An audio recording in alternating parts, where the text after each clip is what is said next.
I might have to just do the whole unit on action potentials and membrane potentials. This video will cover the range of motion of the hip joint, and then also a little bit into the leg. So I'm going to start with flexion of the hip.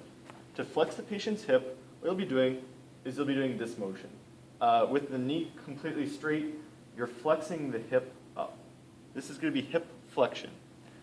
Again, hip flexion is going to place a lot of strain on your hamstrings, so what you typically are going to do is you're going to flex the hip while flexing the knee.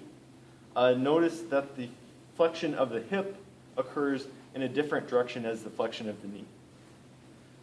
Next, what we're going to be doing is we're going to be showing hip extension. So can I have the patient lay on their left side facing away from me?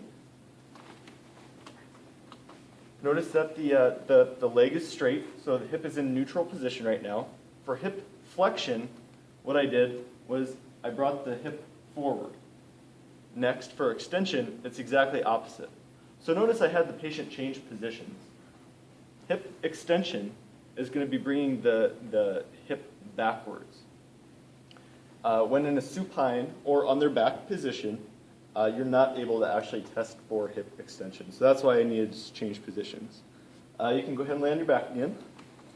I'm going to be showing hip adduction, so adduction, and then again, conversely, hip abduction, hip abduction. So to do this, it can be done two different ways. I'll first demonstrate hip adduction, adduction. So I'm adding it to the body, or towards midline.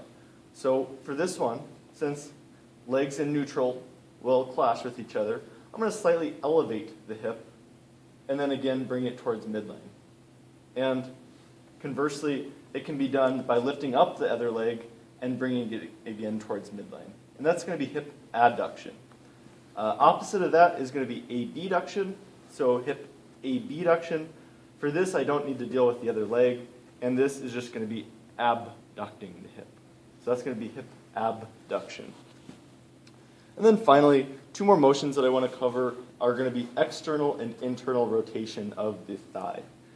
So what I like to do is I like to make an imaginary point on the anterior surface midline of the thigh. So if I have this imaginary point, what I can do is I can move the patient's leg and see what it does. So I brought the foot midline in this case, and that point externally rotates or points away from the midline.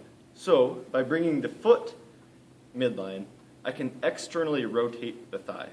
And then opposite of that is going to be internal rotation. So again, I have my imaginary point.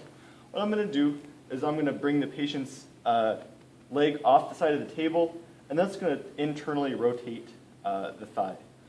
Internal rotation isn't going to occur as much unless if you just bring the foot and turn it into internal rotation versus external rotation.